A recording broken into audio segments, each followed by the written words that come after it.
ಕಾಂತಾರ ಈ ಚಿತ್ರದ ಮೂಲಕ ದೊಡ್ಡ ಸದ್ದು ಮಾಡಿದ್ದವರು ನಟ ರಿಷಬ್ ಶೆಟ್ಟಿ. ಆದರೆ ಅದೇ ರಿಷಬ್ಗೆ ಸಂಕಷ್ಟ ಎದುರಾಗಿದ್ಯಾ ಅನ್ನೋ ಪ್ರಶ್ನೆ ಮೂಡಿದೆ. ರಿಷಬ್ ದೈವದ ಮೊರೆ ಹೋಗಿರೋದು, ನಟನ ಭವಿಷ್ಯದ ಬಗ್ಗೆ ದೈವ ನುಡಿದಿರುವುದು ಚರ್ಚೆಗೆ ಕಾರಣವಾಗಿದೆ. ಅಷ್ಟಕ್ಕೂ ಪಂಜುರ್ಲಿ ಸನ್ನಿಧಿಯಲ್ಲಿ ನಿನ್ನೆ ರಾತ್ರಿ ಆಗಿದ್ದೇನು ಅನ್ನೋ ಡೀಟೇಲ್ಸ್ ಇಲ್ಲಿದೆ. ಇಡೀ ದೇಶವೇ ಕನ್ನಡ ಚಿತ್ರರಂಗದತ್ತ ತಿರುಗಿ ನೋಡುವಂತೆ ಮಾಡಿದ್ದ ಚಿತ್ರ ಕಾಂತಾರದ ಮೂಲಕ ಕರಾವಳಿಯ ದೈವಾರಾಧನೆಯನ್ನ ಜಗತ್ತಿಗೆ ತೋರಿಸಿದ್ದ ರಿಷಬ್ ಶೆಟ್ಟಿ ಕಾಂತಾರ ಸಿನಿಮಾದ ಪ್ರೀಕ್ವೆಲ್ನಲ್ಲಿ ಬ್ಯುಸಿಯಾಗಿದ್ದಾರೆ. ಹೀಗಿರುವಾಗಲೇ ರಿಷಬ್ ಚಿತ್ರಕ್ಕೆ ವೈರಿಗಳು ಕಾಡ್ತಿದ್ದಾರಾ ಅನ್ನೋ ಪ್ರಶ್ನೆ ಮೂಡಿದೆ. ಆ ಪ್ರಶ್ನೆ ಮೂಡೋದಕ್ಕೆ ಕಾರಣವೇ ರಿಷಬ್ ಶೆಟ್ಟಿಗೆ ದೈವ ಹೇಳಿರೋ ಮಾತು.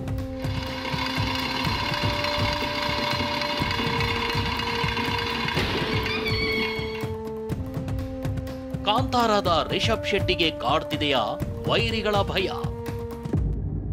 ಪಂಜುರ್ಲಿ ಮೊರೆ ಹೋದ ರಿಷಬ್, ನಟನಿಗೆ ದೈವದ ಅಭಯ. ತನ್ನ ಮಗ ರನ್ವಿತ್ ಹುಟ್ಟುಹಬ್ಬದ ಹಿನ್ನೆಲೆ ನಟ ರಿಷಬ್ ಶೆಟ್ಟಿ ಪತ್ನಿ ಮತ್ತು ಮಕ್ಕಳ ಜೊತೆ ಮಂಗಳೂರಿನ ದೈವಸ್ಥಾನಕ್ಕೆ ಹೋಗಿದ್ರು. ಮಂಗಳೂರಿನ ಬಾರೆಬೈಲ್ನಲ್ಲಿರೋ ಜಾರಂದಾಯ ಮತ್ತು ಬಂಟ ದೇವಸ್ಥಾನದಲ್ಲಿ ವಾರಾಹಿ ಪಂಜುರ್ಲಿ ದೈವದ ನೇಮದಲ್ಲಿ ಭಾಗಿಯಾಗಿ ಪ್ರಸಾದ ಪಡೆದಿದ್ರು.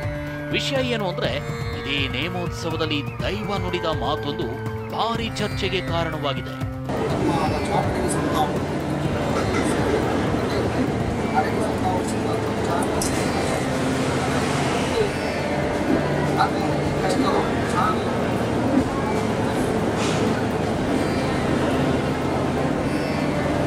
ನಟ ರಿಷಬ್ ಶೆಟ್ಟಿಗೆ ಮುಂದಿನ 5 ತಿಂಗಳ ಕಾಲ ಜಾಗ್ರತೆಯಿಂದ ಇರಿ ಅಂದಿರೋ ದೈವ ನಾನಿದ್ದೀನಿ ಅನ್ನೋ ಅಭಯ ನೀಡಿದೆ.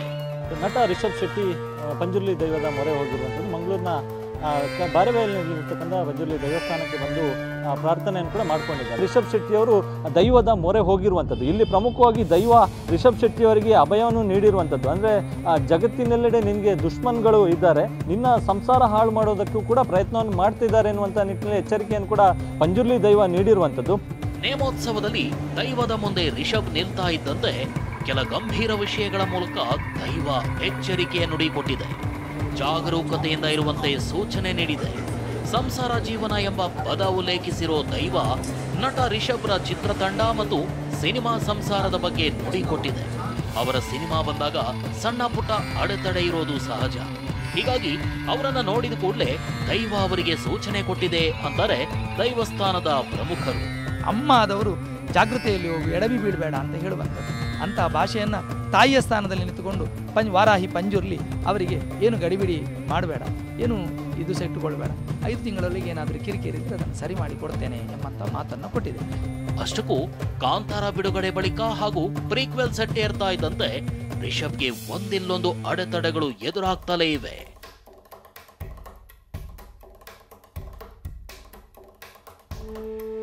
ಕಾಂತಾರಗೆ ಕಿರಿಕ್ 1, ದೈವಾರಾಧನೆ ಬಳಸಿಕೊಂಡಿದ್ದಕ್ಕೆ ವಿರೋಧ. ಮೊದಲ ಕಾಂತಾರ ಸಿನಿಮಾದಲ್ಲಿ ದೈವಾರಾಧನೆ ಬಳಸಿಕೊಂಡ ಕಾರಣಕ್ಕೆ ದೈವಾರಾಧನೆ ಬೀದಿಗೆ ಬಂದಿರೋ ಆರೋಪ ಕೇಳಿ ಬಂದಿತ್ತು. ಕಾಂತಾರ ಕಿರಿಕ್ 2, ದೈವಾರಾಧಕರಿಂದ ಬುದ್ಧಿಮಾತು.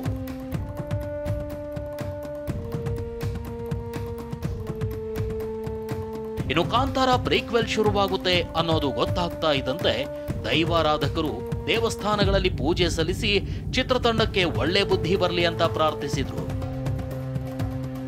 ಕಾಂತಾರಾಗೆ ಕಿರಿಕ್ 3, ಕಲಾವಿದರ ವಾಹನ ಅಪಘಾತ.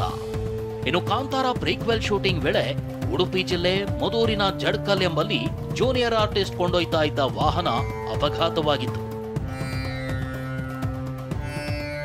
ಕಾಂತಾರಾಗೆ ಕಿರಿಕ್ 4, ಅರಣ್ಯ ನಿಯಮ ಮೀರಿ ಚಿತ್ರೀಕರಣ ಆರೋಪ.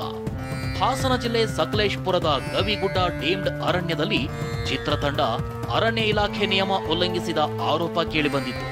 ಅರಣ್ಯದಲ್ಲಿ ಬ್ಲಾಸ್ಟ್ ಮಾಡಿರೋ ಆರೋಪದಲ್ಲಿ ಅಧಿಕಾರಿಗಳು ಪರಿಶೀಲನೆ ನಡೆಸಿದ್ರು.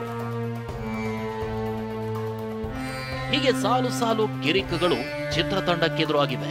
ಇದರ ನಡುವೆ ಮುಂದಿನ 5 ತಿಂಗಳು ಜಾಗರೂಕತೆಯಿಂದ ಇರಿ ಅಂತ ದೈವಭಯ ನುಡಿದಿರೋದು ಚರ್ಚೆಗೆ ಕಾರಣವಾಗಿದೆ. ಅಶೋಕ್, TV9, ಮಂಗಳೂರು.